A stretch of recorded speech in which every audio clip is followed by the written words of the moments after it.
All right. Thank you and welcome back. We are excited to have this guest on for this episode. We're actually just going to let her go ahead and introduce herself. So please, special guest, please tell the world who you are in your own words and what it is that you do. So my name is Kiameshea Prewitt, and I am the CEO and founder of Tower Above Financial Solutions, where I work with Kingdom entrepreneurs, helping them with their finances, helping them really just boldly step into their financial authority, and steward their business and their personal life well, without shame, guilt, or any feeling inadequacy or anything like that. So that's what I do. I love that. I love that. This is such a special topic because, like you, I am a money girl and I love all things money. But more about you and the purpose behind what you do. What was your own like aha moment when you realized that you had to transform like your relationship with money before you were helping others with what you do? And even tell us like what were some of those false beliefs about money that you had to unlearn before even being able to transform others? Yeah, so that's a really good question. So, oddly enough, I was already actually helping people with their finances, when I believe God really pointed out to me that my relationship with money, wasn't what I thought it was. And it was basically like really short. I'll just say that it was, he prompted me to go on a fast. And I went on the fast and I thought this was going to be about my relationship with him, but he asked me a question. Do you want to be successful? And I kind of thought it was like sarcastic. I was like, I must be hearing God wrong. Like, what's going on? Like, who doesn't want to be successful? But he told me, hey, sleep on it and then answer it in the morning. And when I woke up, I felt convicted. I felt embarrassed because I realized that secretly deep within, I thought being wealthy was evil. Or I thought it would reveal some alternative, personality that I had or whatever. And so some things that I struggled with were false humility. I struggled with, again, like that view of thinking that money was evil. Of course, I would have never said that to anyone, but I just secretly, like my actions, kind of said it for me. And, just this idea that I like to call, it's kind of like imposter syndrome, but around specifically around money. And I coined it and it's called financial fraudulent syndrome. So I just felt like a fraud anytime I got opportunities to make money or to, whether it was directly or indirectly, related to money. So those were some mindsets that I struggled with and kind of the point of when I knew that things needed to change. That is so good because I think about even with the women that we work with or anybody, those money blocks or money things that we don't even consciously realize. Right. Right. I love how you said it was like a secret thing that you were dealing with and God revealed that to you in the fast that you were doing. But how many women, particularly because that's what a lot of us work with, are Mhm. dealing with the guilt of that. So Right. I'm so happy that you called that out. Yep, Yes. all those money blocks, and you're so right. I think there's so many people, not just women, in the kingdom without, it's either you are going after it with some sort of guilt of greed, or you just feel like you should be complacent with what you have. There's so many emotions around it, depending on how we were raised to think about it. So just Yeah. like Shy, very happy that you were transparent enough to be like, oh, I was thinking about it this way. I can imagine so many other women who are doing the same, and you teach so many that are getting in their own ways financially without realizing it. I mean, how do you help women to break through that? How do you help them to realize that they are, in fact, getting in their own way of the finances that they're looking to have? What's that breakthrough moment usually for them? Kind of like your aha moment. How are you helping them to reach that? Yeah, so one, just bringing awareness that this is a thing, and giving it a name, because when we're able to like call something out, then we're able to just go ahead and take it to the Lord, right? And so this is something that you can't just break, like you say one prayer and it's done. This is something that's building. And so also just helping them realize that this is a process. I like to use, the idea of like a video game that as you go to each level, there seems to be new enemies or new bad guys, but it's really the same thing. It's just dressed in a differently or whatever. It does look scarier, but equipping them with tools like reframing, like affirmations, and not just like any type of affirmations, but biblically based affirmations. And then also just like consistently going through deliverance, because at the end of the day, that's what's going to really break it off of our lives is deliverance. So praying and fasting, and those different things. So that's normally what I do. And then also, I think it's really important to change our language, change how you're talking about yourself in regards to money. So instead of saying like, sometimes I get clients, they're like, I'm not good with money. Well, first off, we're going to stop there. We're not going to move forward. Like, how can you rephrase that? How can you reframe that? And so when I say reframe, that's what I'm saying. Like change your language, but also change how you're thinking too. That was so good. So I'm sorry, Bree, she just dropped so many keys on the steps or what you can do today, ladies, today, or what you can do to start reframing, by changing your languaging, by reframing affirmations, but not just any old affirmations, but the affirmations that the good book says that we should be believing about ourselves. Bree says this thing is about reminding yourself of who you are and whose you are. So similar Yes. that what does God say about money, not what another person says about money. Go back and remind yourself and prove to yourself of something else different. So I just love how you are constantly reminding the ladies or even gentlemen, if you're working with them, those particular things before you even go into anything further in finance. Yes. And that's so needed. I'm glad that you touched on, an example of someone who was saying something or doing something that helps you to recognize like, oh no, we need to change that. What are some other patterns? Because I feel like some women who may be watching this, come across this video, they may not realize that they're doing it yet. We talked about how to kind of get to that next level. What are some patterns that you see women doing that helps you to realize like, oh yeah, we need to have this conversation. We need to reevaluate. Yeah, that's a really good question. It can come out in different ways. So like maybe avoiding a certain things, or like maybe God has been telling you to do something and you kind of like, no, God, you got the wrong one. Like that's kind of a pattern of financial fraudulent syndrome or having money blocks. Another one is underpricing, or undercharging what you should. And I don't like to say price what you're worth because baby, can't nobody pay what I'm worth. Okay, okay, it's the blood. Okay, but price the value that you're impacting on for your clients. Really understanding. And sometimes I understand at first we don't really understand the value that we're impacting our clients. But after you realize it, after you get those testimonials, go ahead and increase your prices, okay? And I would say one more thing. One more pattern I see is I actually had a client that was, because she didn't trust herself or she didn't feel like she was worthy enough of wealth, she was giving it away to her family. They didn't ask for it. She was just like, hey, take this. I'm gonna buy this for you. And we do that sometimes. And I've actually seen it in myself. I remember my very first 5-figure month, I didn't feel worthy of it. And so I was paying for my business besties website and I was doing all this other crazy stuff that they didn't ask for, but I was pushing money on them because I didn't feel comfortable with it. And so that's another pattern that I see as well. That is so good. I like how you called out the things, especially the ones of not feeling worthy, because we'll say we want this amount of money, we want to consume it, and then it actually happens, and then we're like, oh shoot. You know? Yeah. And it, right? So I truly love how you called that out. And unconsciously or subconsciously, we're doing that and not even recognizing the patterns. But before we go on, y'all, I mean, this, as y'all can see, this conversation is just too good to stop, but we got to stop for a couple of seconds. We're going to go on a commercial break. We'll be right back. Right back. I promise. Let's keep it real. You've been doing all the things, promoting, posting, maybe even praying, but the cash just isn't matching the effort. And look, it's not because you're not good enough. It's because you're not clear on who you serve, the problem you solve, and how to actually sell it. That's why we want to teach you our Clarity to Cash method, the same framework that helps our clients gain more cash flow in their business.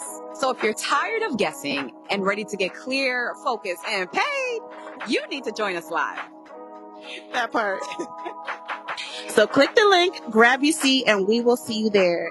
Clarity, confidence, and cash flow. Let's go. Welcome back. Welcome back. We are getting into it. We are talking about kingdom. We are talking about money. We are talking about how we look at money. We are touching on it all. So just to hop right back into it. And we kind of were touching on like some patterns that you see some people doing. So like fear at just looking at the numbers, is very real for many entrepreneurs. That is like, the moment, right? How do you help someone who avoids their finances altogether, like shift from feeling overwhelmed to feeling empowered, looking at this and saying, you know what, I can do something about this number? Yeah, so I think one thing that's really important is that we want God to work a miracle, but how do we know the miracle has been worked if we haven't even looked at the numbers? And Mm, so that's one way that I encourage my clients to look at their numbers, whether it's in their personal finances or in their business finances. It's like, hey, you gotta like understand in order to be able to trace the miracle, you gotta actually look at your numbers. right. Another thing is sometimes my clients they may not have a background in like knowing like what to do with their personal finances or their business or bookkeeping. And so I equip them. So I do it with them. So I hold their hand as much or as little as they want me to, and I'll guide them through it. So with their personal finances, it's more so like accountability. I can put on my financial counselor hat if they need me to actually devise a plan for them and to walk them through it. And then for the bookkeeping, I don't mind doing the numbers for them. But we looking at these statements together. Like we interpreting these statements together. And so that you actually have good information because what we don't realize is that the enemy, he takes advantage of the fact that we don't want to look at our numbers. And then we start making decisions about our business without like blindly, without looking at the numbers. And then we kind of like, well, how did I get in this situation? Because you were just doing it like you was relying on yourself. You wasn't relying on God. You wasn't relying on data.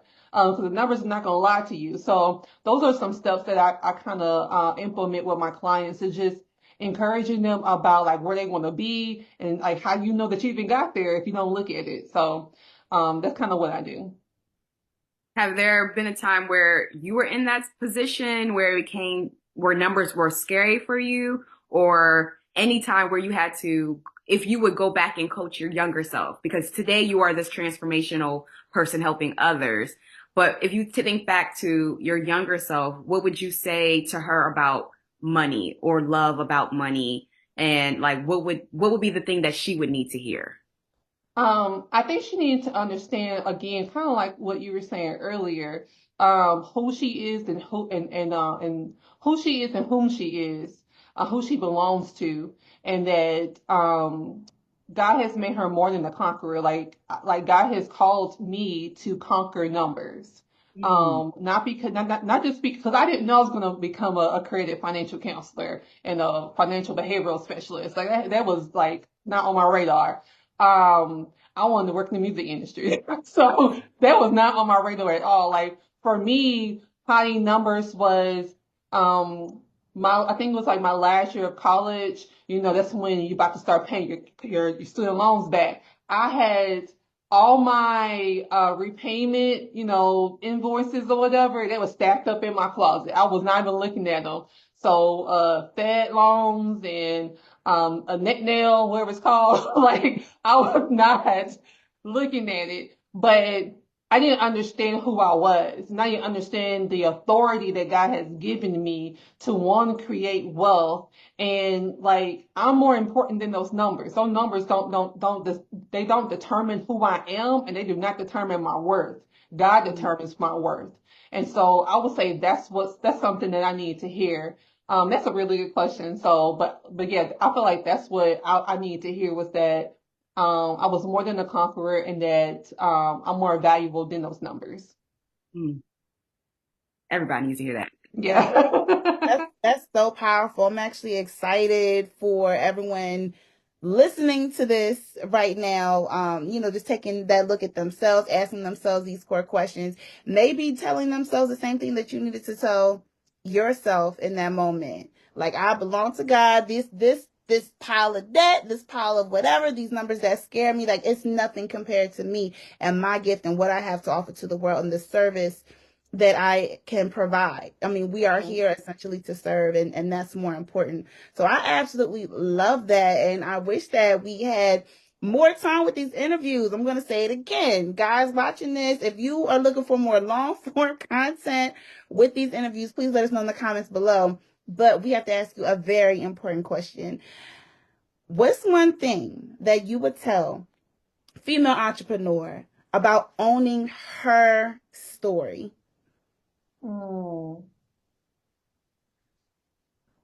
So I would say one thing I will tell a female entrepreneur about owning her story is that that's her superpower.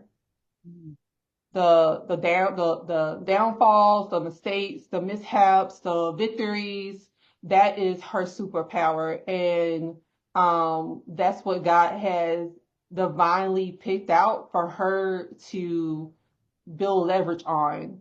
And so to stay in her lane, and when I say that, what I mean is don't look, to the lane to the left or the right. Like, it's like pay attention to your journey, because your journey is going to look totally different than those around you. Even if you're in the same industry with those other people, even if you're the same age or you graduate with them from high school or from college, your story is your story, and it's your story for a purpose, and for them to lean into the uncomfortable and the ugly parts of your story, because I believe that that's where your superpower is.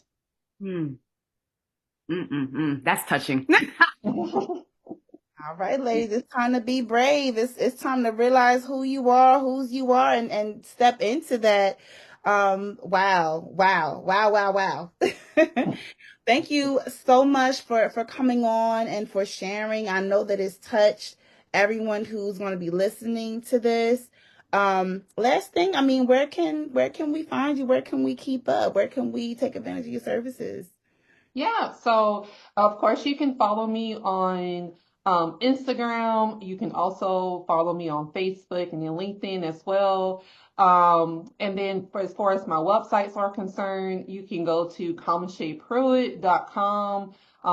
So in case you're listening, you'll know how to spell my name. It's KIAMESHEA Prewitt.com, or you can go to Tower Above Finance. That's Tower with a T, abovefinance.com, for my business website. So, and I'm available for one-on-one bookkeeping, financial coaching, and also speaking, like public speaking. Like 2 weeks ago, I spoke at an event here in the Dallas area, but I'm willing to travel or whatever the case may be. My biggest thing is impact, and I believe that God has charged me to raise up kingdom financiers, but the issue is that they don't feel worthy to be financiers of the kingdom. And so that's really what motivates me and why I do what I do. Oh, I love that. That is such a beautiful calling that you have placed upon you. And I'm so excited to see the more that you're going to be doing. So for that, I'm in gratitude for this conversation that will stir up stuff in people and be able to, I think this conversation may even have breakthroughs for people, just hearing what you have to say. So for that, I say thank you and honor you for that. So thank you for that. Yes, absolutely. Thank you from us both. I love that what you offer. They're going to be able to come to you not just for the financial support, but just again as that reminder of what they need and who they are, and just stepping into it. I mean, the ongoing thing that we've been getting with all these interviews is just ladies being able to step into who they are from multiple levels. So we thank you for that, and we're excited for you. We're going to go ahead and end this interview. I hate this part, but you know where to find her when needed. Thank you so much again for being on the show, and we hope that you have a wonderful, blessed evening. All right, you as well. Thank you. Bye, ladies. Bye-bye. It's not about the blankets or baskets. It's about the clarity, the connections, and the conversations. It's business, but it feels like sisterhood. If you ever felt like you didn't fit in, this outside room was made for you. RSVP for your seat. Boom. Boom shakalaka. Boom shakalaka, boom shakalaka, boom.